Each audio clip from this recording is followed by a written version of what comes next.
Hola, buenas tardes, compañeros de AGAF.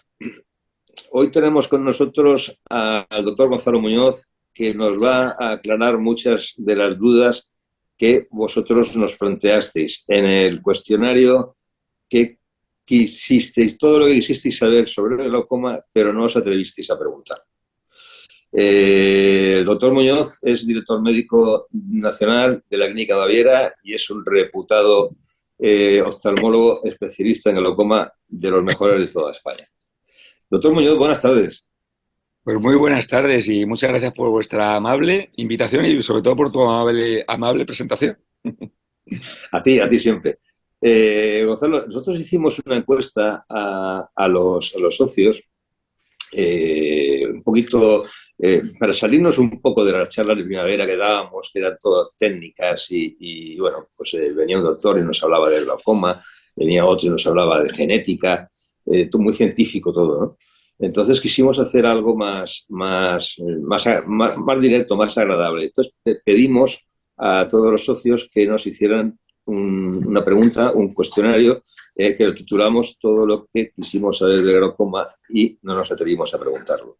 De esas hemos recibido muchísimas cuestiones, pero las hemos resumido en 8 pequeños bloques, ¿no? Y a partir de ahí, bueno, pues uno de ellos, el primero es si nos puedes comentar un poco el glaucoma y la vida cotidiana, por ejemplo, si se puede viajar en avión, en fin, todo lo que los pacientes de la asociación han cuestionado. Bueno, mira, vamos a ver en primer lugar, vamos a hablar del glaucoma crónico. Hay otros tipos de glaucoma, glaucomas congénitos, glaucomas agudos, que son menos frecuentes y que probablemente lo que vayamos a hablar ahora no sea aplicable en toda su extensión. Pero el glaucoma crónico, es decir, aquella persona que tiene un problema de visión derivado de una intolerancia a su presión intraocular que va dañando su nervio óptico.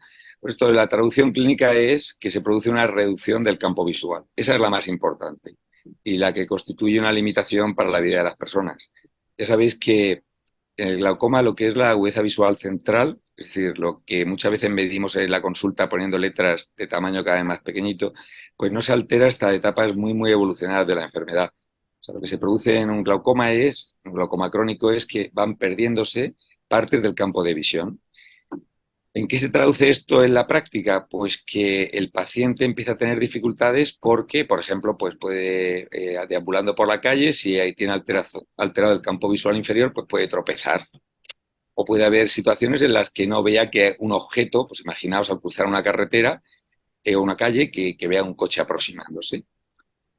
Este tipo de alteraciones son las que tienen los pacientes con glaucoma. En fases ya muy avanzadas, pues lo que tienen sobre todo son alteraciones de lo que es la sensibilidad al contraste. Entonces los pacientes te dicen, doctor, es que veo muy oscuro, es que tengo fotofobia, pero veo oscuro. O sea, me molesta la luz, pero a la vez veo muy oscuro. Porque claro, se altera mucho lo que es la transmisión de la señal nerviosa hacia el cerebro, ¿no?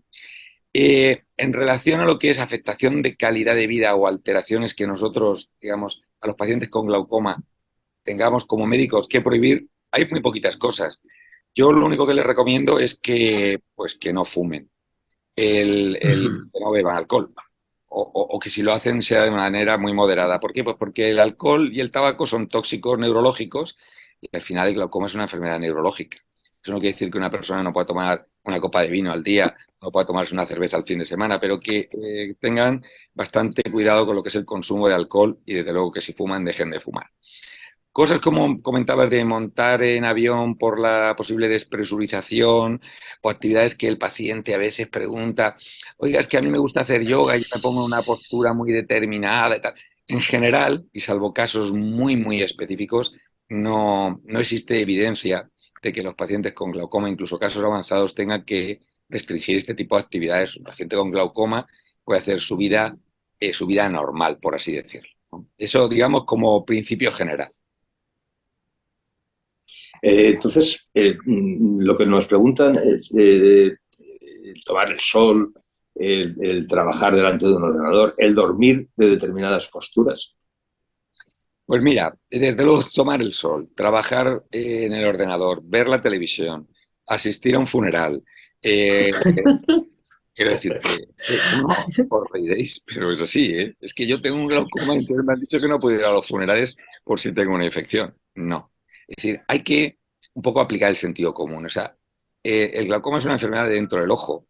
No hay una conexión entre el espacio exterior y el fondo de ojo en situación normal. No digo ya una persona que se haya operado recientemente. Y por tanto, un paciente con glaucoma, siempre y cuando tenga su seguridad en cuanto a su visión, pues se puede pegar un baño en el mar, se puede pegar un baño en la piscina, puede coger un avión, puede coger un barco y puede tocar el piano si sabe tocar el piano, que esa es otra, ¿eh? Muchas veces los pacientes te preguntan, oiga, ¿puedo hacer esto? Entonces tienes que responder, pero usted sabe, puedo conducir, pero usted tiene ganas de conducir. Bueno, quizá lo único sean actividades en las que puedan poner en peligro a otras personas o a sí mismos. Y ahí sobre todo está el tema de la conducción. Fijaos que el glaucoma es una enfermedad el glaucoma crónico, que afecta más y de manera más severa a las personas como cuando vamos envejeciendo, cuando nos vamos haciendo mayores. Aunque hay glaucomas generalmente de otro tipo, que pueden producir situaciones de ceguera legal, situaciones de pérdida de visión importante en pacientes más jóvenes, pero en general el glaucoma crónico, para que llegue a ser una enfermedad invalidante, estamos hablando ya de personas de cierta edad. ¿Qué es lo que ocurre? Que para una persona, tampoco estoy hablando de personas muy mayores, a lo mejor son pacientes de 70 años, que están bien de salud, que tienen su campito y están acostumbrados a coger su moto, su bicicleta, su coche, y a los que el dejar de poder hacer esa actividad, coger su vehículo, pues les supone una merma en su calidad de vida, ¿no? Pero es la única ocasión en la que sí que tenemos que un poco recomendar al paciente que deje de conducir en determinadas situaciones porque pone en peligro al que va con él, a sí mismo o al peatón que cruce la carretera y que en ese, o la calle que en ese momento no lo pueda ver. Quitando este tipo de actividades, pues yo te diría que poca restricción más. Es decir, no sé qué actividades podemos enumerar. Fíjate si hay actividades en la vida diaria. Su vida, digamos, íntima, sexual, pues a veces lo preguntan, oye, doctor, ¿y yo puedo tener una vida sexual normal? Pues Hacer claro, ejercicio. ¿puede hacer ejercicio? Pues puede usted hacer ejercicio. Sí que es verdad que hay determinadas prácticas, no sé si llamarlas deportivas o hobbies, como puede ser pues el yoga, ¿no? En la que tienen determinadas posiciones de cabeza, en las que a lo mejor sí que conviene decir, mire, evite usted situaciones o posturas extremas, como puede ser estar boca abajo durante mucho tiempo, porque eso al final pues, puede producir un acúmulo de sangre a nivel cerebral, a nivel del cráneo, por así decirlo, y eso puede llevar a una elevación de la presión intraocular por déficit de retorno. Es decir, hay actividades, digamos, extremas que a lo mejor sí que hay que evitar. Pero un paciente puede ir al gimnasio y hacer sus carreras en su cinta, hacer sus flexiones, sus abdominales, sus pesas. Eso produce pues, unas pequeñas maniobras que en medicina llamamos de Valsalva. Cuando una persona pues, levanta peso, aumenta la presión intratorácica porque contiene la respiración para poder apoyarse, por así decir, toda su musculatura. Pero estamos hablando de ejercicios de corta duración que no van a entrañar una reducción de la oxigenación de la sangre, una hipoxia, que sí que podría tener consecuencias en lo que es la oxigenación de la cabeza del nervio óptico. Es decir, que el mensaje es que el paciente con glaucoma, si el glaucoma es moderado y no tiene alterado su campo visual, por supuesto, está completamente asintomático. Y el paciente que tiene un glaucoma avanzado, pues sí que tiene que restringir actividades en las que pueda comprometerse su seguridad personal o la de los que lo rodean. Pero actividades normales de su vida cotidiana, pues la mayoría las puede realizar sin ninguna pega. Correcto. También nos preguntan mucho si la fotofobia está producida por el glaucoma y sobre la visión blanquecina. Pues sí, efectivamente. El glaucoma podríamos definirlo como una enfermedad en la que lo que se produce es una reducción de la sensibilidad al contraste. Vamos a emplear 2 segunditos para decir lo que es el contraste. El contraste es la capacidad de distinguir un objeto sobre un fondo. Por ejemplo, una persona que vea bien, pues puede distinguir a lo mejor algo que no tenga mucho color o que no tenga mucho color negro, por así decirlo, sobre un fondo gris. Pero cuando se tiene un glaucoma y es más avanzado, se pierde esa capacidad. Es decir, que necesitamos que haya una alta iluminación para poder ver los objetos. Por decirlo de una manera, cualquier persona ve mucho mejor a la luz del día que por la noche. Esto es así simplemente porque existe mucho más contraste, las imágenes están más contrastadas. El paciente que tiene un glaucoma muy avanzado es como si viera como una persona normal ve por la noche, por hacernos una idea, ¿no? Ve poco contrastado. Por otro lado, y aunque parezca paradójico, se produce una situación de fotofobia, es que el paciente le molesta la luz. ¿Cómo puede ser que vea menos contrastado, pero que a su vez le moleste la luz? Pensad de todas maneras que los pacientes que tienen un glaucoma avanzado muchas veces ya están operados de cataratas, de una lente intraocular, muchas veces están operados de glaucoma, muchas veces han llevado tratamientos con colirios, hipotensores durante largo tiempo que produce alteraciones en la superficie del ojo, son ojos más sensibles. Y es esto más que la propia enfermedad lo que produce esa fotofobia. Pero sí, efectivamente, un síntoma muy común en el glaucoma avanzado es la fotofobia que se define como el que la luz molesta más de lo normal, intolerancia a la luz, y la pérdida de sensibilidad al contraste, es decir, ver las cosas más oscuras, ver como más blanquecinas en el sentido de verlas menos contrastadas, como si viéramos a través de un filtro, ver los colores menos intensos, ver el negro sobre blanco en una escala de grises, en una escala de negros de este tipo. Esto es muy típico de glaucomas muy avanzados. Claro, precisamente el mío, bueno, tú conoces mi glaucoma perfectamente. El mío, y yo he llegado a un punto en el que solamente percibo luz, pero por la comisura derecha del ojo derecho solamente. Pero sin embargo, bueno, yo ya no sé si eso es global o es pues, por una parte, yo voy por la calle y lo único que lo veo todo blanquecino. O sea, no veo nada. Pero me puedo comer una farola, pero la farola está en un paisaje blanco totalmente. Claro, claro. Vamos a ver, si no existiera alteración del campo visual, el glaucoma no sería una enfermedad. Es decir, que cuando una persona, en una exploración, vemos un paciente que tiene un glaucoma, pero es asintomático y le hace el campo visual y está normal, pues el paciente no tiene conciencia de enfermedad. Por eso Claro. decimos que es la ceguera silenciosa. Eso a veces la gente no lo entiende. Pero ¿cómo puede ser que una persona se quede ciega sin darse cuenta? No es que no se dé cuenta, se da cuenta evidentemente, pero se da cuenta cuando la enfermedad está muy avanzada. Os suelo poner un ejemplo que, que se entiende bien, es un poquito tonto, la verdad, pero a veces los ejemplos tontos son los más fáciles de comprender. Mm. Si estás en una habitación con 100 focos de luz y apagas uno, pues probablemente no te des cuenta. Si apagas dos, pues no te des cuenta. Si a los 3 meses apagas otro, pues no te des cuenta. Pero cuando te quedan 10 focos, cada vez que se apaga un foco, sí que te das cuenta. Ya, Ahí claro. es cuando se produce el defecto del campo visual. Y ahí es cuando el paciente empieza a notar lo que tú dices, es decir, que se restringe el campo visual y se empieza a ver blanquecino y sin contraste. Efectivamente. De tonto nada, ¿eh? Porque es una de las mejores explicaciones sobre la alteración del campo visual que he escuchado, ¿no? Porque a veces me preguntan, ¿y no te enteraste? No, claro, pero evidentemente, claro, 100 focos y me quitas uno, no tengo por qué notar nada. Evidentemente, me ha gustado mucho, me ha gustado mucho. Luego también nos preguntan los socios sobre los corticoides. Evidentemente, los corticoides no son buenos, ¿no? Pero ¿pueden producir glaucoma? Sí, existe, vamos a ver, el mecanismo por el cual el corticoide induce glaucoma es porque cuando se utilizan los corticoides, de cualquier manera, pero sobre todo los corticoides administrados cerca del ojo, es decir, en gotas o por inyección alrededor del ojo, pueden producir una alteración en las proteínas de la trama por la que drena el ojo. Es decir, el sistema de desagüe del ojo puede Uh-huh. aumentar su resistencia y eso lleva a que aumente la presión. Esto es mucho más frecuente en pacientes con miopía. Prácticamente el 30% de los pacientes que tienen miopía son córticos responsivos, es decir, que cuando se les pone un corticoide aumenta su presión. Pero lo puede pasar a cualquier persona. La pregunta es, ¿se pueden utilizar los corticoides en un paciente que tiene un glaucoma crónico? Estamos hablando del glaucoma crónico.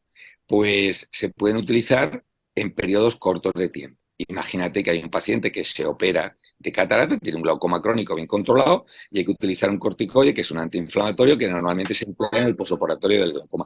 Lo puede utilizar bajo supervisión del oftalmólogo en el que controla la tensión para ver si hay que añadir más tratamiento o modificar algún tipo la pauta de tratamiento, pero lo puede utilizar. Lo que hay que huir es del uso crónico de corticoides por cualquier vía que no tenga un control por parte del oftalmólogo.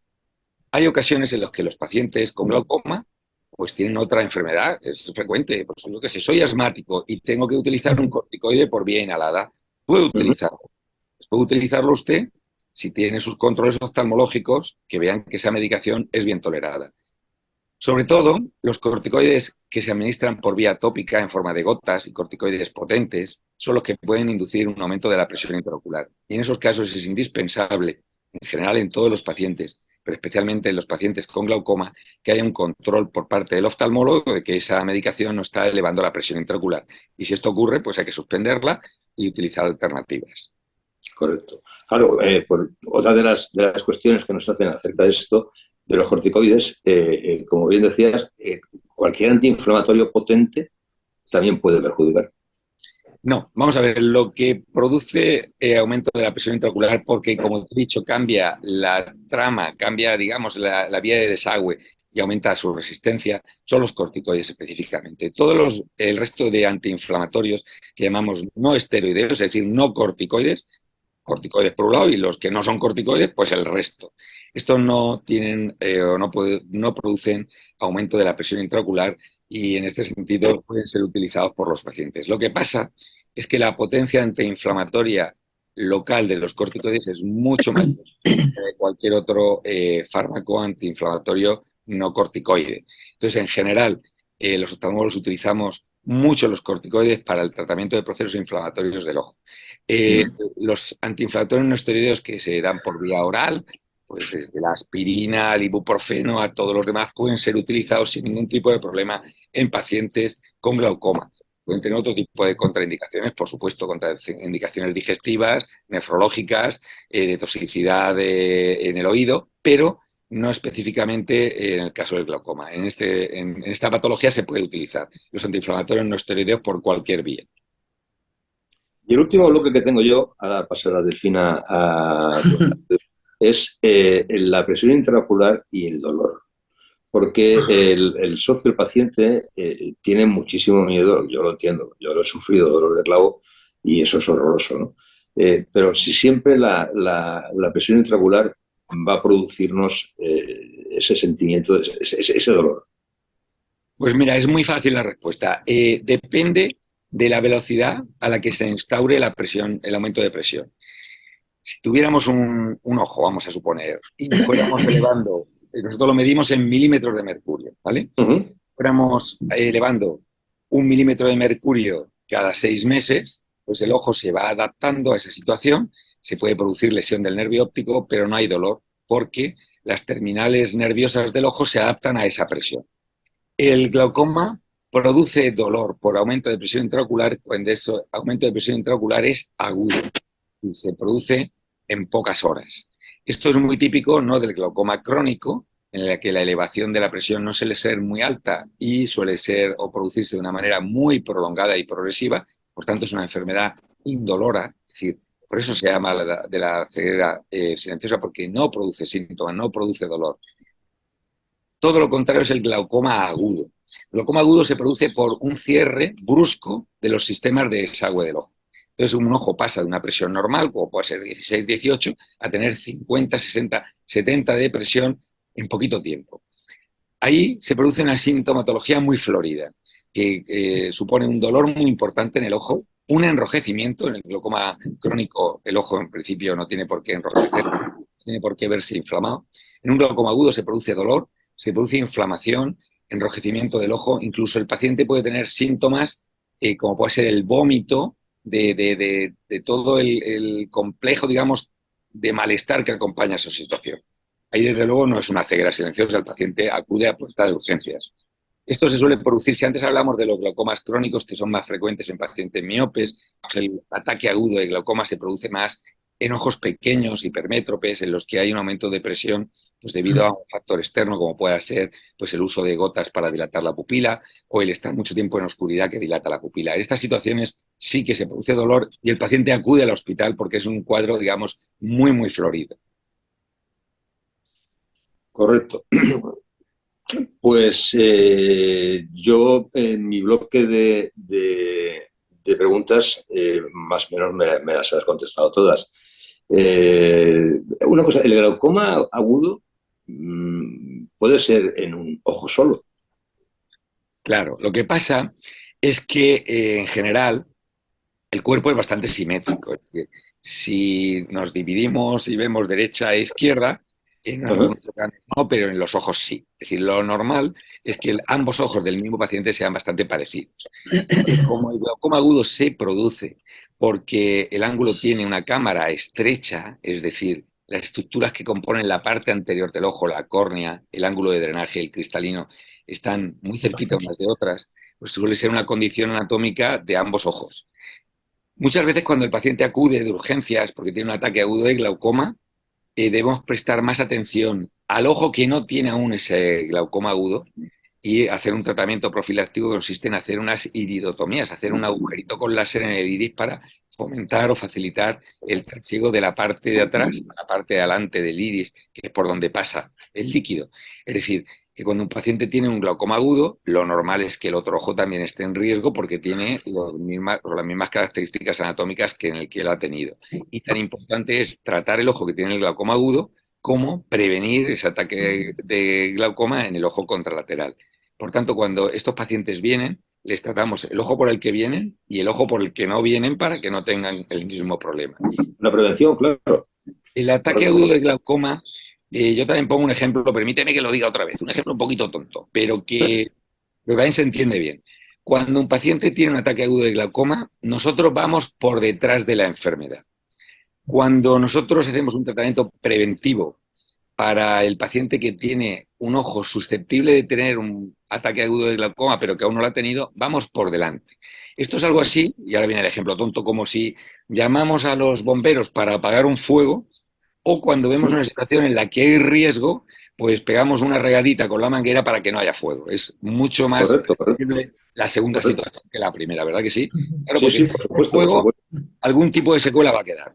Entonces, cuando un oftalmólogo recomienda a un paciente hacer un tratamiento preventivo para no tener un ataque agudo de glaucoma, que puede ser unas iridotomías, un tratamiento con láser para abrir esos agujeritos en el iris en ojos muy hipermétropes a partir de cierta edad, o incluso una operación de catarata para aumentar lo que son los volúmenes, los espacios que hay en la parte anterior del ojo, es ir por delante de la enfermedad, es hacer un tratamiento preventivo y ahí el pronóstico es excelente.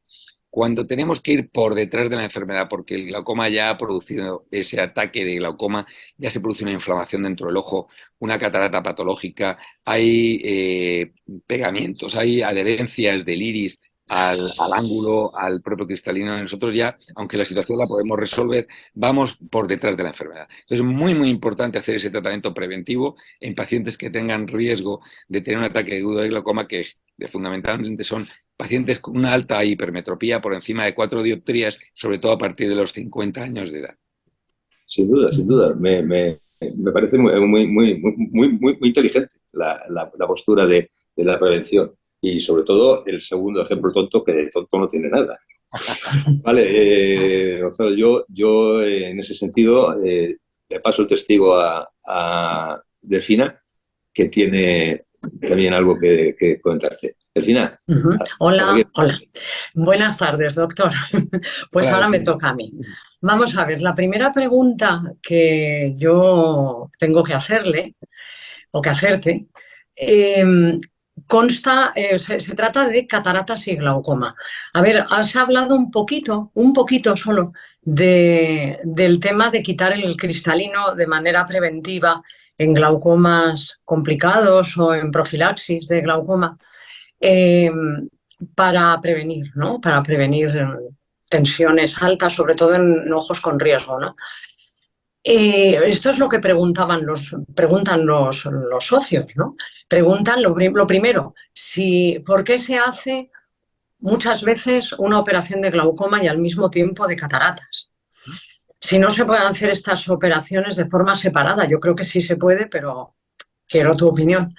Y el plantearse también si realmente es necesario siempre quitar el cristalino, porque sea un elemento que aumenta la presión intraocular y puede provocar episodios de glaucoma grande, ¿no? De presión alta, ¿no? Muy grande, y de glaucoma. Y por lo tanto, problemas en el nervio óptico, ¿no? En el campo visual. Entonces, eso es lo que esa es mi primer bloque, o mi primera pregunta, ¿no? Voy a tratarte de responder pregunta a pregunta al final, porque si no, igual luego me pierdo. Vamos a ver. Claro, claro, sí, sí, sí. En medicina, el siempre y el nunca, normalmente nunca son verdad. Eso lo Sí, sabíamos claro, cuando hacíamos el MIR. Cuando te pongan un enunciado siempre o nunca, en general son falsos. son Entonces, falsos, ¿no? no se puede decir casi nunca, nunca y casi nunca se puede decir siempre. Y voy a dar un poquito en tu pregunta. Mira, en general, el cristalino en una persona joven hay que conservarlo, porque es una estructura Ujú. que vale para enfocar Sí, y sí. si está sano, pues hay que conservarlo, ¿vale? Jóvenes, estoy hablando pues por encima de 55, perdón, por debajo de 55 años. Eso no quiere decir que una persona por encima de 55 sea mayor. Yo tengo más de 55 años y aún me considero una persona joven. Entonces, igual me considero yo. Pero, es decir, muchas veces nos ponemos el listón en nosotros mismos. Mira, hay que distinguir muy bien lo que es un ojo con riesgo de cierre angular, que son ojos hipermétropes, de un ojo que no tiene ese riesgo, porque tiene un ángulo abierto y las estructuras están suficientemente separadas. Vamos al primer grupo. En general, en los altos hipermétropes, a partir de cierta edad, esos 50-55 años, en los que el cristalino ya ha perdido su capacidad de acomodación, de actuar, que es para lo que va el cristalino, para enfocar de cerca, es conveniente el realizar la extracción de ese cristalino, porque Ajá. la lente intraocular es muchísimo más fina que el cristalino humano. Con lo cual, el sustituir ese cristalino por una lente intraocular lo que va a hacer es que las estructuras de la parte anterior del ojo estén mucho más anchas.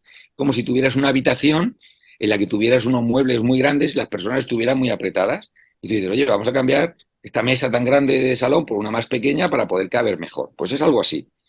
Además, a partir de esa edad, de los 55 años, el cristalino ya no tiene su función. Entonces no tiene mucho sentido conservar una estructura que está haciendo que todo el resto de estructuras del ojo estén muy apretadas y que podamos tener una posibilidad de un cierre angular.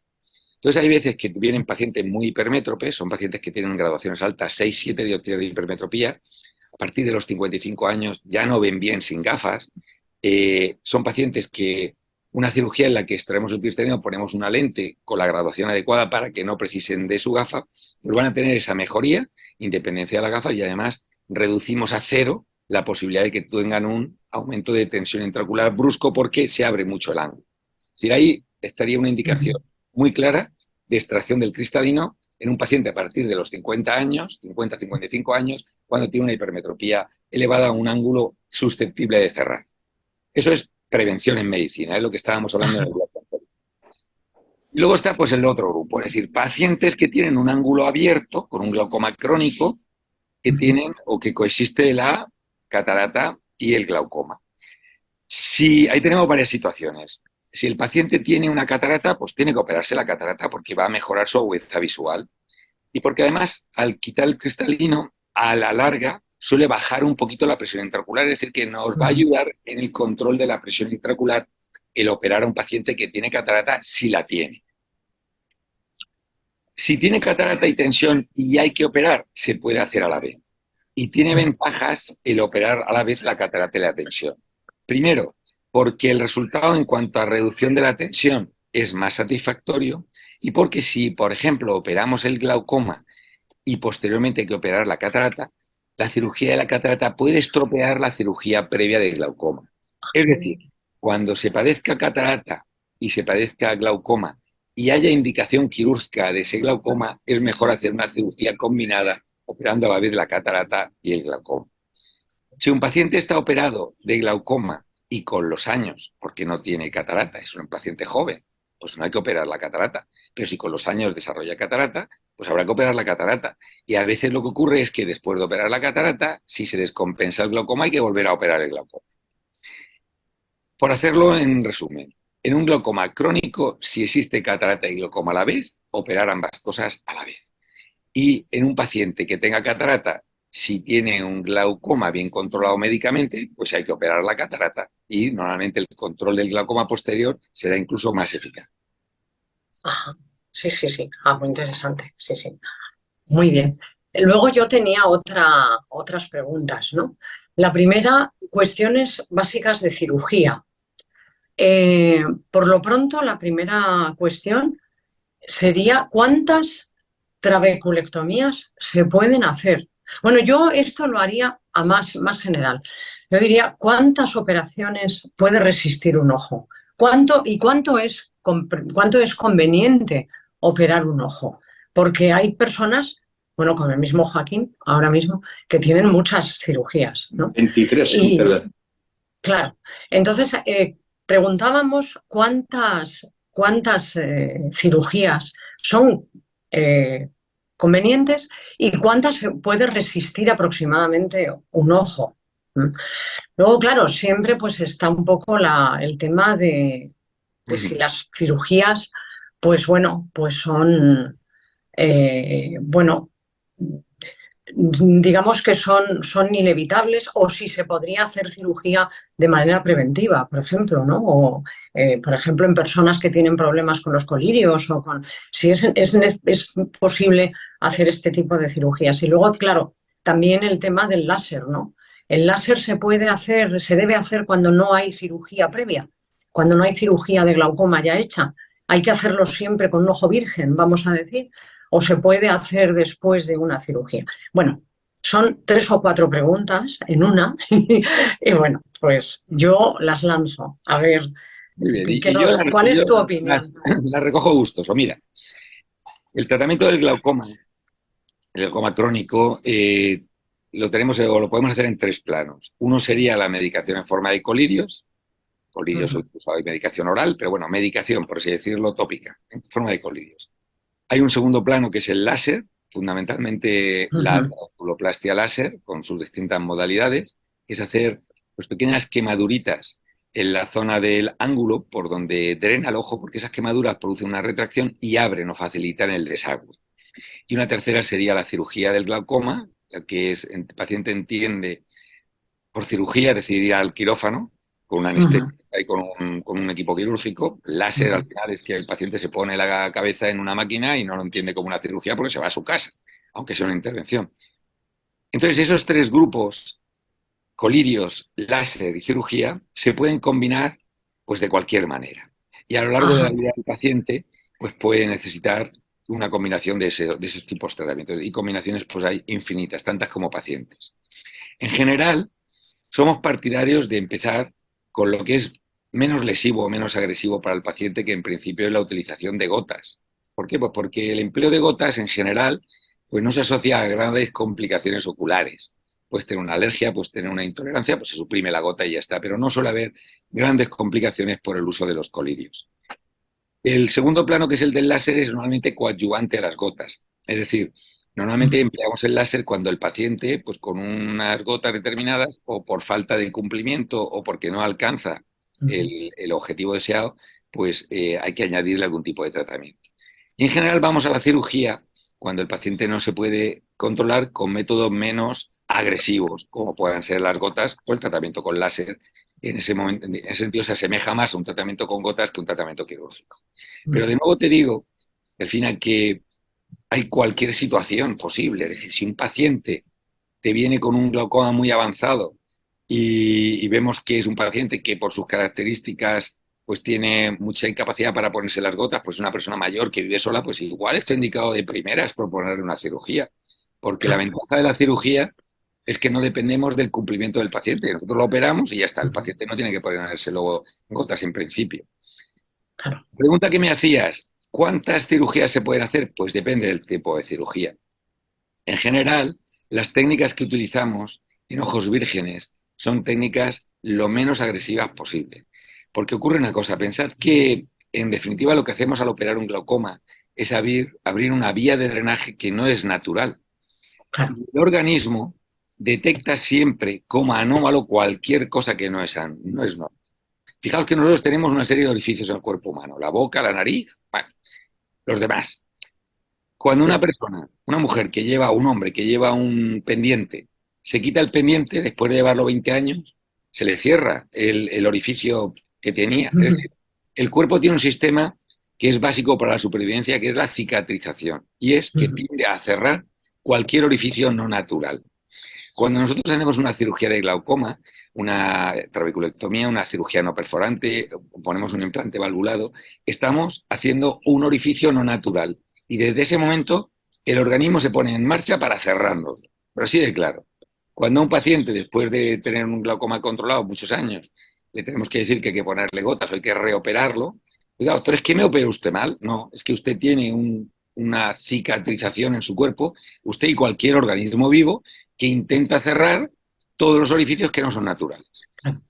Con esto quiero responderte a la pregunta inicial, es decir, ¿cuántas cirugías puede aguantar un ojo? Pues las que sean precisas. Muchas veces en el glaucoma nosotros jugamos con una disyuntiva y es que el objetivo del oftalmólogo, que debe ser el objetivo del paciente, es preservar su calidad de visión. Es decir, probablemente haya que ser más agresivo con un glaucoma de un paciente que tiene una expectativa vital de 40 años que con un paciente que tiene una expectativa vital de 5. Es decir, si tienes un paciente de 90 años con un glaucoma moderado, pues no vas a poner a ese paciente a operarse porque va a llegar al final de sus días con buena vista sin necesidad de someterse a un tipo de cirugía.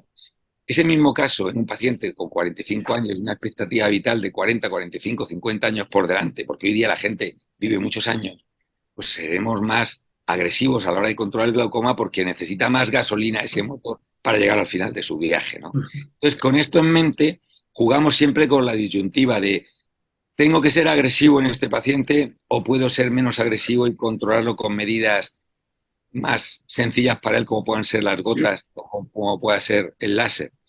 Pues en ese juego estamos siempre y cualquier paciente va a ser un caso particular al que nos tenemos que enfrentar y tomar una decisión personalizada. Hay veces, hay pacientes que necesitan una cirugía, hay pacientes que necesitan 2 y hay pacientes que necesitan muchas cirugías y con distintas técnicas. En general empezamos con cirugías no perforantes, seguimos con trabeculectomías y terminamos con tratamientos como puedan ser las válvulas o como tratamientos como puedan ser láseres de diodo, que lo que hacen es que el ojo produzca menos líquido. Entonces, no te puedo responder a esa pregunta. Tantas cuantas necesite el paciente, siempre valorando la relación de riesgo-beneficio y que esa relación de riesgo-beneficio sea siempre positiva para el paciente. Es decir, que entrañe un riesgo relativamente bajo para un beneficio alto esperable en ese paciente. Disculpa, Delfina. Sí. Entonces, quizá a mí la primera intervención fue con 28 años. Quizá por la esperanza de vida es por la que yo llevo, pues entre láser y cuchillo, como yo le llamo, 23 operaciones. ¿No? Pues por la edad, lógicamente, ¿no? Debes de llevar el récord, ¿eh? Porque 23 operaciones... Sí, las llevo. Además, También que contar que son los las dos tengo ojos, apuntadas. porque estaríamos hablando que llevarás sobre las 10, 12 operaciones en cada ojo, ¿es así? Sí, claro. Vale. Eh, Has tenido un glaucoma desde muy jovencito y ese glaucoma pues ha ido precisando tratamientos diferentes a lo largo de tu vida. Y no es lo habitual necesitar tantas operaciones, pero habla bien de todos los médicos que te han tratado y habla bien de la voluntad que tú le has puesto para con sucesivas cirugías. Básicamente, Gonzalo, me han tratado 2 médicos. Uno que el pobre no está entre nosotros, al cual yo le tengo mucho cariño, y tú, indiscutiblemente. No me han tocado los ojos ningún otro médico. Pues nada, pues y habla bien de ti, te iba a decir, porque has tenido mucha confianza en tus médicos y, Muchísimas. y, bueno, esa relación, mira, en cualquier enfermedad crónica es muy importante que haya una relación fluida entre el médico y el paciente. Y muchas veces yo le digo a los pacientes, mira, tenemos que negociar tu tratamiento. Por ejemplo, si una persona tiene una neumonía y si no se toma un antibiótico se muere, pues ahí no hay que negociar nada. Si un paciente tiene un cáncer y si no se opera se muere, pues no hay que negociar nada. O sea, hay que poner ese tratamiento, el paciente se lo pondrá o no, pero el médico no negocia. Es esto lo que hay que hacer. En un glaucoma hay que negociar los tratamientos, porque primero hay un problema de tolerancia y segundo son enfermedades crónicas que duran toda la vida del paciente. Y hay veces que dependiendo un poco de la situación del paciente, un tratamiento puede ser más indicado que otro. Entonces es muy importante que esa comunicación sea fluida, que el paciente entienda bien lo que quiere el médico, que realmente hablemos el mismo idioma, que pongamos ejemplos tontos si son tontos, pero que nos entendamos bien Efectivamente. y que haya mucha confianza por ambas partes. Sí. Yo tenía otro bloque de preguntitas que son que son, pues yo creo que igual de importantes, aunque ya las has introducido un poquito lo que te quería preguntar. Era sobre colirios. La gente pregunta, y yo también, porque también me interesa, preguntar, eh, a ver, ¿los colirios tienen efectos secundarios siempre a largo plazo y en ese sentido llegan a ser perjudiciales? Esa es la primera. La segunda, cuando a una persona le detectan tensión ocular, significa y empieza a ponerse colirios, ¿tiene que ponérselos siempre? Salvo cuando ya se opta por una cirugía y a lo mejor incluso se opta por una cirugía y después de la cirugía se tiene que seguir poniendo colirios. Es como, la gente como que pregunta un poco, ¿no? Es como una condena para toda la vida, ya una vez que uno entra en la oscuridad de los colirios, ya tiene que ponerse colirios absolutamente siempre. Y eso, si son perjudiciales a largo plazo, si tienen efectos secundarios, a ver, yo creo que se ha avanzado mucho con los colirios que no tienen conservantes, porque el conservante irritaba y bueno. Y luego, pues, si hay alergias, en fin, esas cosas, pues bueno, si hay que seguir creo que perseverar en los colirios no lo hacéis ninguno. Yo creo que inmediatamente cuando veis que hay problemas, pues no sé, sugerís cirugía, sobre todo cuando veis que la presión no baja lo suficiente con los colirios, ¿no? Pero bueno, la gente pregunta sobre todo por eso, por los efectos secundarios y por si es algo que siempre, la tensión ocular siempre va a ser un problema y siempre va a necesitar un tratamiento, siempre, siempre. Esto es. Mira, te digo un poquito lo que decíamos antes. En medicina siempre y nunca, Siempre y malo nunca no se pueden decir, no se ya, puede sí. decir. Entonces, No, no, no, eso lo que es seguro. sí que hay una tendencia. Lo primero, cualquier presión intraocular elevada, que es lo que la gente entiende por encima de 22 milímetros, 21, 22 milímetros de mercurio, necesita tratamiento. No, no. Te No, diré por ah, qué. no. Diré Ah, porque nosotros, cuando medimos la presión, estamos midiendo la presión en un fragmento de vida del paciente muy determinado. Si lo mides una ujú. vez cada semana, por ejemplo, o cada mes, pues fíjate lo que es eso en el transcurso de la vida de la persona, una fracción infinitesimal. Y la presión intraocular no es como la altura de una persona. Tú te mides y mides por lo mismo cualquier día de tu vida, ¿no? Bueno, cualquier día de tu vida no, pero medimos siempre lo mismo normalmente. Eh, la presión intraocular varía a lo largo del día, lleva un ritmo y va cambiando. Entonces, lo que Claro, es muy importante es valorar si esa presión intraocular está produciendo daño en el nervio óptico. claro, claro, eso es lo Si fundamental. una persona tiene la presión intraocular un poquito elevada o la medimos elevada, que no quiere decir que la tenga elevada, pero su nervio óptico es normal, esa persona es un hipertenso ocular, pero tal vez Ujú. no necesita tratamiento. Y te digo que medimos porque Perdón, disculpa.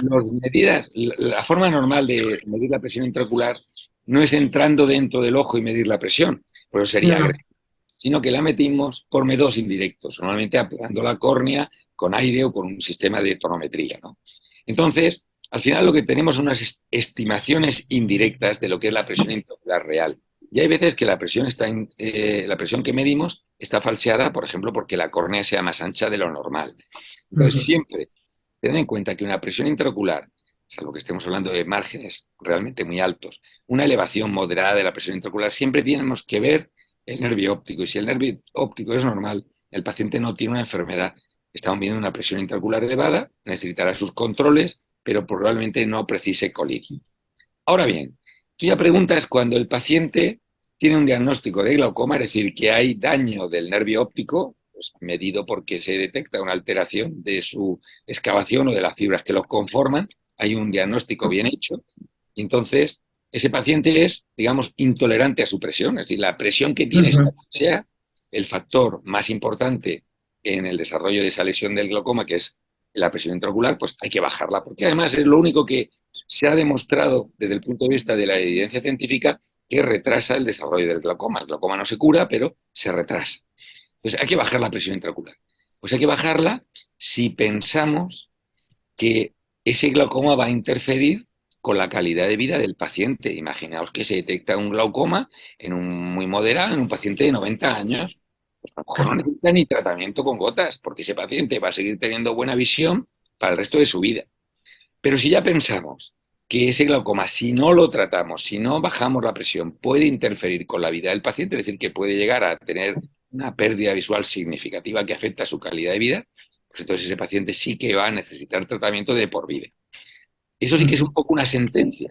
Es decir, que Sí. a los oftalmólogos hay que inculcarles muy bien la idea, y eso ocurre cuando damos pues, charlas de glaucoma, cuando tenemos residentes o rookies que están con nosotros formándose en glaucoma, y que cuando iniciamos un tratamiento hipotensor, un tratamiento para bajar la tensión, no se puede hacer de una manera un poquito arbitraria o gratuita, o decir, bueno, póngase esto porque le he tomado 22 de tensión. No, porque realmente el paciente lo vive como una merma de su calidad de vida, el tener que tratar de ponerse una gota, ¿no?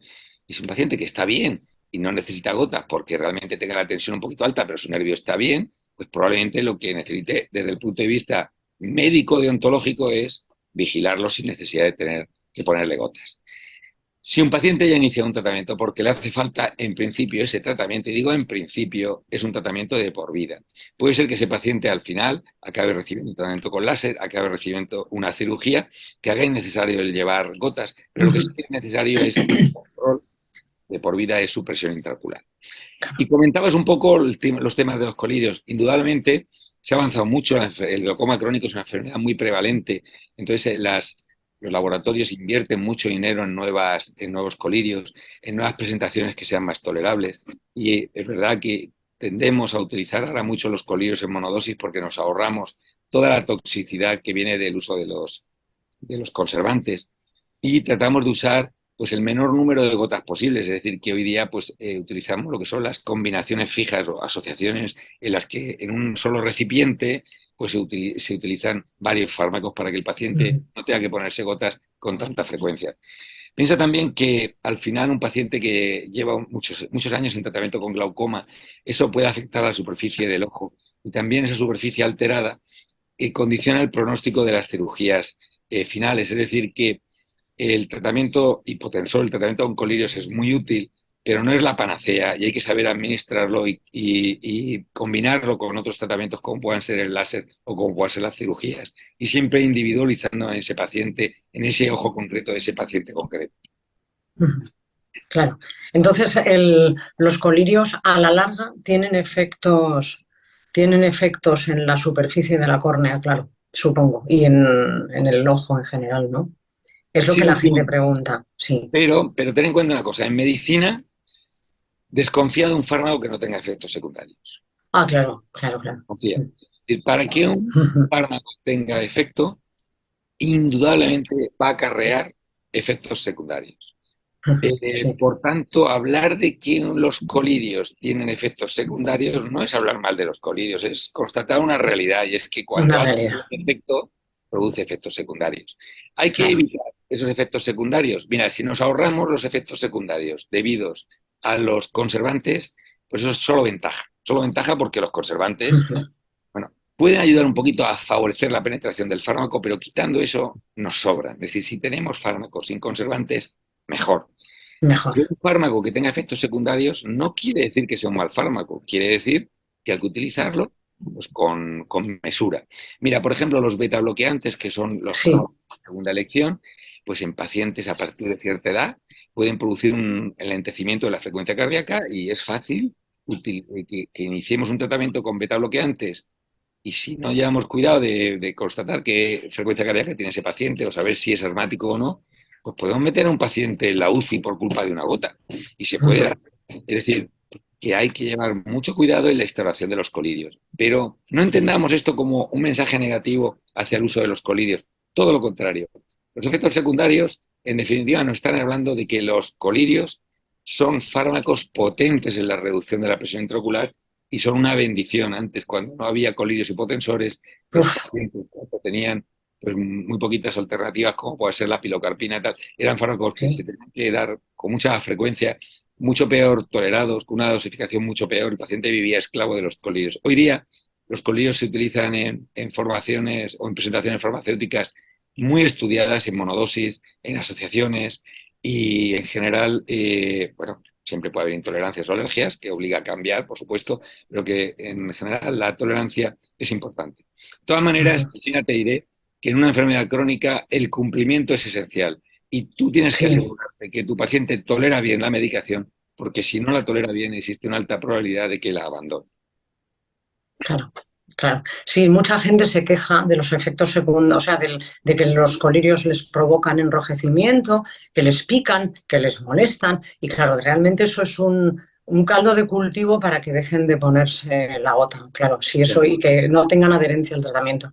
Yo recuerdo, ahora que has hablado de esto, te voy a hacer un comentario un poco personal. Yo tengo un glaucoma congénito y tengo bastantes años. Y, a ver, cuando yo nací, me operaron en Barraquer al mes de nacer y bueno, pues he estado toda mi vida luchando con esta enfermedad, ¿no? Y cuando yo era pequeña, bueno, y no tan pequeña, no había colirios apenas para el glaucoma. Yo fui esclava de la pilocarpina hasta los 18 años, que salió el timolol, el timolol, ¿no? El timolol fue una revolución, porque yo empecé a tener mucha mejor calidad de vida, empecé a ver mejor, porque la pilocarpina tenía un efecto de contracción de la pupila y no se veía nada. Era horrible, ¿no? Yo iba a la universidad, me acuerdo, sin ver nada. La verdad es que no sé cómo me atrevía a ir a la universidad en ese plan, cogiendo el tren y todo el rollo, ¿no? Era horrible. Y me acuerdo de que para estudiar y para todo yo tenía muchísimos problemas lo recuerdo perfectamente. O sea que ahora mismo yo veo la cantidad de opciones terapéuticas que hay con las prostaglandinas, las enzimas, bueno, todo lo que hay y todos los colirios que hay, lo que tú dices, ¿no? Sin conservantes, poniendo dos productos activos, dos principios activos. Bueno, es increíble, ¿no? Es increíble y claro, ahora mismo pues la gente está mucho mejor tratada y tiene una calidad de vida mucho mejor de la que tenía yo, ¿no? En ese sentido. Claro, también es verdad que se nos hacía menos caso. O sea, yo me acuerdo que bueno, que yo no me servía de nada quejarme. ¿Para qué me iba a quejar si yo lo que tenía era pilocarpina y ya está, ¿no? Y me acuerdo de mis visitas al oftalmólogo cuando era muy pequeña, desde pequeñita, ¿no? Con el tonómetro de peso. No sé si tú, bueno, tú lo conocerás, claro, el tonómetro ese que era un pesito, te lo ponían en el ojo. Era tremendo. Yo he pasado todas las fases habidas y por haber. Ahora ya he llegado a la fase final porque no veo más que claridad, un poco de luz y no veo más. Pero por accidentes, ¿eh? No por el glaucoma propiamente dicho, porque he tenido sendos accidentes en los ojos. Pero quiero decir que el glaucoma siempre ha sido un elemento que ha estado en mi vida y que recuerdo perfectamente cuando no había opciones terapéuticas apenas y me acuerdo de aquella época que era tremendo, ¿no? Entonces, bueno, pues está muy bien que haya esos colirios y sí, tienes tu razón bueno, todas las medicinas tienen efectos secundarios y bueno, sí, sí, perfecto. Pues muy Y bien tú. otro tema perdona, Delfina, Sí, sí, sí, ya he acabado. de la medicación, que también nos lo comentaron los socios, es si no hay medicación oral. Bueno, vamos a ver, está el famoso edemo, que lo Ah, conocéis Sí, sí, sí. seguro porque vosotros ya sois pacientes, que sois enciclopedias caminantes del glaucoma. Eh, y habéis vivido pues todo el periplo, ¿no? De la medicina y del avance que ha habido pues, a lo largo del siglo, las dos últimas décadas del siglo XX y sí, de sí, por del siglo. supuesto. Pero el problema de la medicación oral del Edemox es que produce mucha toxicidad sistémica, se asocia a cálculos renales, acidosis, el paciente lo tolera mal. Es decir, son medicaciones que se pueden poner durante un tiempo en espera de algo más, como puede ser una cirugía, o en situaciones muy concretas en las que te interese tener al paciente más controlado, como Mm. puede ser, por ejemplo, durante el uso de los corticoides que hablábamos antes en un miope, ¿no?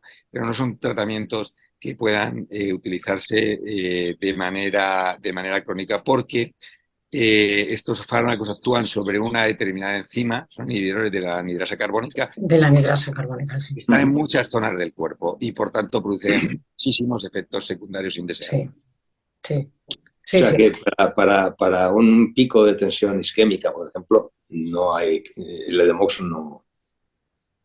Para un pico de tensión ocular, ¿te refieres? Sí, sí. Sí, bueno, es un tratamiento. El Edemox actúa inhibiendo la enzima que facilita la producción de humor acuoso, de líquido Eso es. dentro del ojo. Entonces, en general, es eficaz en cualquier forma de glaucoma porque actúa sobre la génesis en sí de la producción de líquido. Es más eficaz en algunas situaciones que en otras, por supuesto, pero en general lo utilizamos, ya te digo, durante momentos o crisis agudas o en tratamientos específicos o en espera de una cirugía en un paciente que no se puede operar por cualquier motivo hasta que se opera. Son tratamientos que no se deben mantener en el tiempo porque el paciente no los tolere porque produce problemas a otros niveles. Vale. No, es que prácticamente todos los que tenemos glaucoma hemos pasado por el Edemox. Entonces, pues de ahí la pregunta de los socios, ¿no? Si ha salido al mercado algún tipo de medicación oral que no fuera el Edemox. La medicación oral que existe son fármacos neuroprotectores, Sí. pero tengo que decir que en ese sentido no existe una evidencia científica. Son fármacos, incluso hay productos naturales como el ginkgo biloba, Sí, hay productos basados en el magnesio, en el calcio, en fármacos vasodilatadores como el verapamilo. Son productos que favorecen la circulación, en teoría, en la cabeza del nervio óptico, o sea, la oxigenación allí donde se produce el problema, el glaucoma, que es el nervio óptico, pero no existe una evidencia científica en que estos fármacos neuroprotectores, como puede ser la citicolina u otros, favorezcan la evolución del glaucoma. Ya te digo, lo único que hoy día sustenta la medicina basada en la evidencia es la reducción eficaz de la presión intraocular como un factor enlentecedor de la progresión del glaucoma. O sea que realmente estos fármacos por vía oral los administramos a veces porque es al final un poco lo único que podemos hacer, pero no está claro que tengan un efecto beneficioso para el paciente, una relación de causa-efecto como puede ser el resto de fármacos que bajan la presión intraocular. Okay. sí, sí, los socios preguntaban si los neuroprotectores eran eficaces, incluso en colirio, si hay colirios que tengan un efecto neuroprotector y que sea realmente muy eficaz, ¿no? Eso preguntaban también, sí, sí, es verdad, lo preguntaban. Hay colirios de coenzima Q Sí, que, pero te digo, Delfina, esto todo un poquito con pinzas. Muchas veces los sí, administramos como tratamientos coadyuvantes, nunca como tratamientos principales de la enfermedad, ajá, y pueden tener un efecto más en determinados casos. Y por eso tal vez sea difícil demostrar su eficacia cuando hablamos de glaucoma en general. Pacientes ajá. en los que hay un glaucoma, por ejemplo, de presión o de baja tensión, son glaucomas que se producen con presiones bastante normales, o en situaciones muy terminales de glaucoma puede estar indicado el empleo de estos fármacos. Lo que sabemos seguro es que no perjudican y si a un paciente determinado le puede ayudar, pues bienvenido sea. Claro, ajá. Luego hay otra pregunta que yo creo que es la última que ya tenemos así en bloques, que preguntaba una sociedad, bueno, es una persona que preguntaba ¿qué es la anisocoria?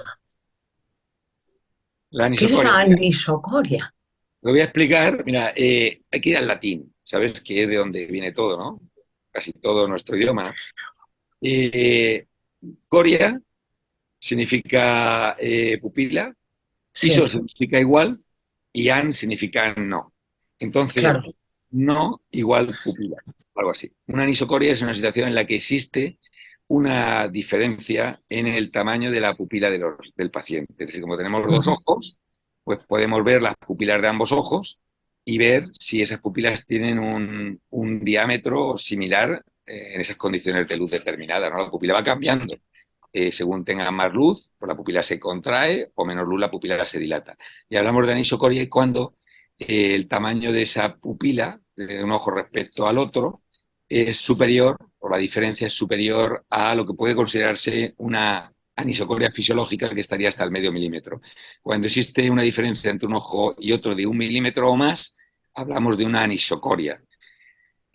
A veces existen diferencias en el tamaño de la pupila dentro del mismo paciente, pero es una situación fisiológica, y cuando esa diferencia es mayor de 1 milímetro hay que sospechar que puede haber algún tipo de problema. Eso es lo que significa Ajá. que ambas pupilas no tienen el mismo tamaño dentro de un mismo paciente. ¿Y qué problema puede causar? Bueno, la anisocoria en sí no es un problema, es un hallazgo, es un signo. La anisocoria se puede presentar en múltiples circunstancias. Hay enfermedades de la inervación de los músculos que se encargan de mantener el tono de la pupila, hay un músculo que se encarga de contraer, que es el esfínter pupilar, y otro que se encarga de dilatar, que es el retractor de la pupila, y cuando existe un desbalance, y puede haber enfermedades locales del sistema nervioso autónomo, el que no controlamos de forma voluntaria, puede producir una anisocoria. Y luego, hablando del glaucoma, la causa fundamental de anisocoria es la presencia pues de cirugías previas, o como, por ejemplo, imaginaos un paciente que ha tenido un ataque agudo de glaucoma y la pupila, como se produce una isquemia por esa subida de presión brusca, pues el iris se atrofia, entonces queda una pupila más dilatada porque hay una atrofia de las fibras del iris. Es decir, existe un amplio elenco de posibilidades de por qué un paciente puede tener una anisocoria no fisiológica, que ya mayor de 1 milímetro, y hay enfermedades propias de la pupila, y a veces las anisocorias son secundarias pues, a enfermedades del ojo, como puede ser el glaucoma, una cirugía, un ataque de glaucoma, de este tipo. Y luego pues, puede haber anisocorias farmacológicas. Imaginaos que un paciente pues, lleve un fármaco en un ojo y no en el otro, y que ese fármaco actúe sobre la pupila. Pues imaginaos, cuando al final llegaba la pilocarpina, si un paciente tiene pilocarpina en un ojo y no en el otro, pues tendrá una pupila contraída y otra dilatada, y tiene una Claro, situación claro. de anisocoria farmacológica.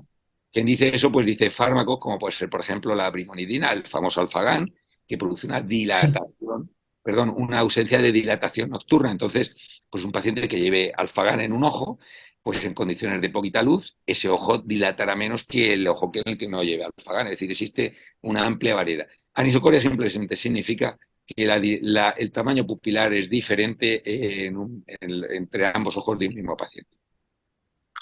A ver, doctor, yo le quiero hacer dos preguntas aparte. Son dos preguntas que para usted serán, o para ti serán muy fáciles, me imagino. Para mí no, pero para ti sí. Lo primero, ¿qué relación hay entre la circulación sanguínea y la presión intraocular? La irrigación interna mm, vascular del ojo tiene que ver con la presión intraocular.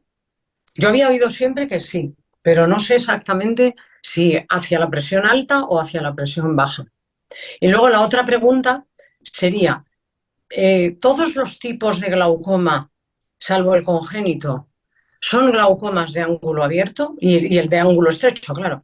¿Son todos de ángulo abierto? Por ejemplo, un pigmentario, un pseudoesfoliativo, ¿son glaucomas de ángulo abierto también? ¿Pertenecen al tipo glaucoma de ángulo abierto o son otro tipo de glaucomas distinto? Y una cosa es el de ángulo abierto, que es el crónico, que es el más frecuente, y otra cosa es el que tiene Joaquín, por ejemplo, el pigmentario, El pigmentario. o el que tienen otras personas que son pseudoesfoliativos. Y hay otro tipo de glaucoma, hay muchos tipos de glaucoma, lo Sí. sé, ¿no?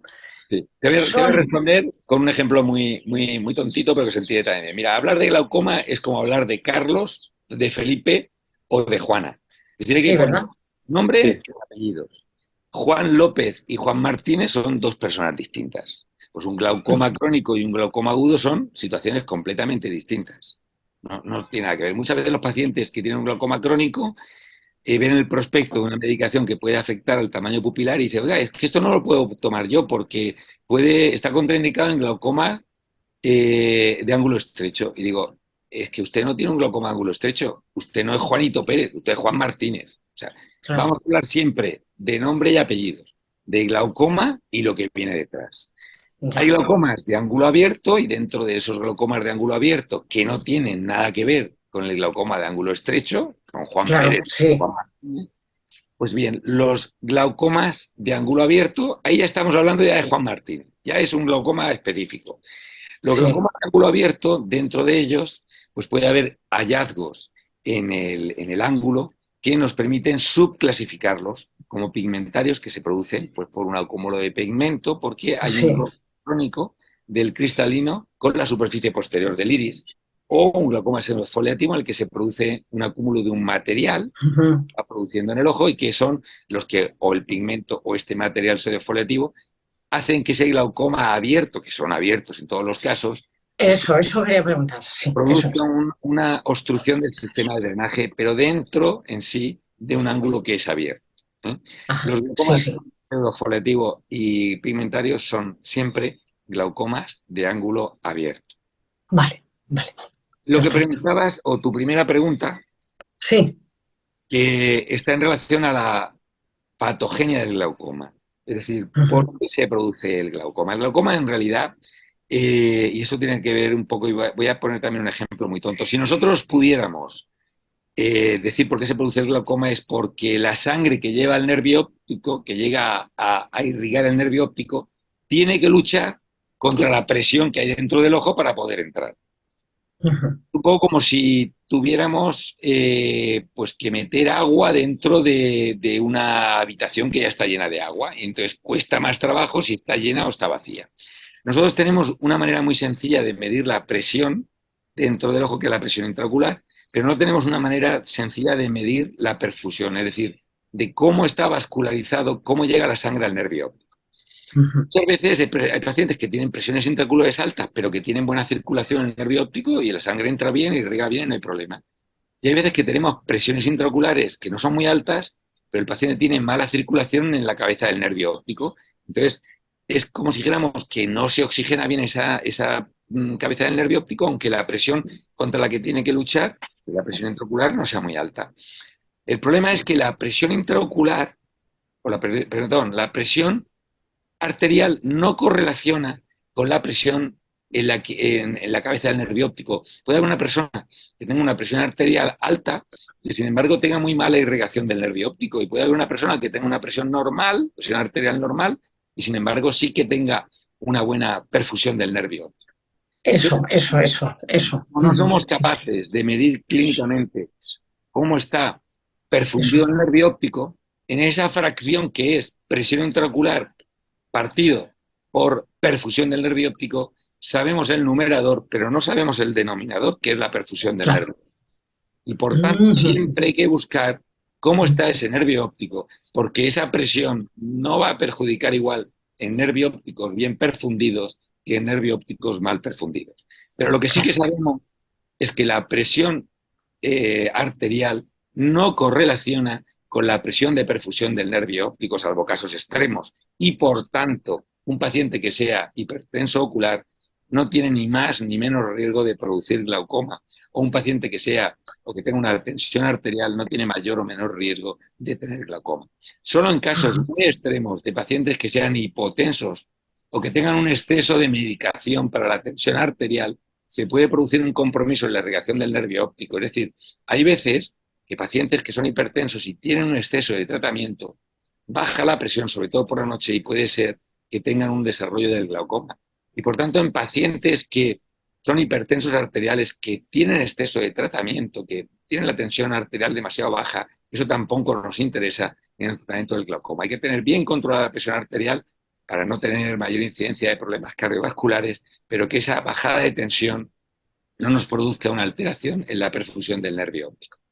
Ajá. Sí, sí, qué interesante. Sí, sí. Es que la gente dice, no siempre que hay y tal. La gente siempre suele aplicar categorías de siempre y no nunca, que eso es lo que no se debe hacer. O sea, bueno, la gente y nosotros, yo también a veces, claro, porque soy profana en la materia. Entonces, ciertamente es lo que preguntaba alguna gente, ¿no? Lo he oído yo eso, preguntarlo y bueno, pues yo no tengo muchas, no Pues tengo más preguntas. yo tampoco, simplemente, Gonzalo, darte las gracias, pero vamos, con mayúsculas, Sí, sí. porque la gente verdaderamente, y más el eslogan que pusimos a la charla, que esto es la primera parte de un proyecto que tenemos de todo lo que quisiste saber de glaucoma y no te atreviste a preguntarlo. Porque nosotros hicimos una encuesta anterior a esta sobre la relación médico-paciente, ¿sabes? Sobre las bandas de edad, sobre pública y privada, que ahí es meter el dedo en la llaga, sobre ámbito urbano y ámbito rural, que ahí un buen amigo tuyo, el doctor Teus, nos hizo el favor también, igual que tú, de hacernos un webinar que lo entrevistamos Delfina y yo.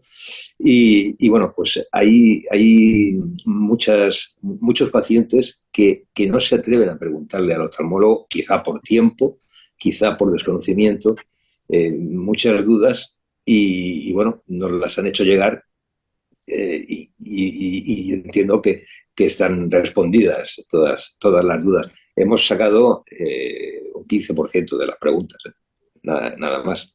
Porque tampoco queríamos que esto se eternizara, ¿no? Más que nada por ti, porque yo estaría toda la mañana hablando contigo. Te repito, muchísimas gracias, Gonzalo, pero muchísimas gracias de verdad, en nombre de toda la asociación. Ha sido un placer, Joaquín. Muchas gracias. Estar con vosotros. Me tenéis a vuestro servicio, en general, el servicio de los pacientes con glaucoma. Es una patología en la que realmente nosotros nos sentimos como profesionales oftalmólogos muy realizados, porque son casos, la mayoría, de o ceguera evitable o de ceguera retardable en el tiempo. Y no es lo mismo quedarse ciego a los 20 años que a los 50 o a los 60. Y no es lo mismo la calidad de vida de una persona que llega al final de sus días con una visión para tener independencia y para poder hacer su funcionamiento básico que personas que al final, por una ceguera evitable, terminan quedándose ciegos. Yo quiero dar la enhorabuena a vosotros. Hacéis una labor esencial. Seguid así y, por supuesto, que me tenéis aquí a vuestro servicio, a vuestra disposición para lo que necesitéis, ahora y siempre. Muchísimas gracias. Muchísimas gracias a ti, Gonzalo. Muchas gracias. Buenas tardes.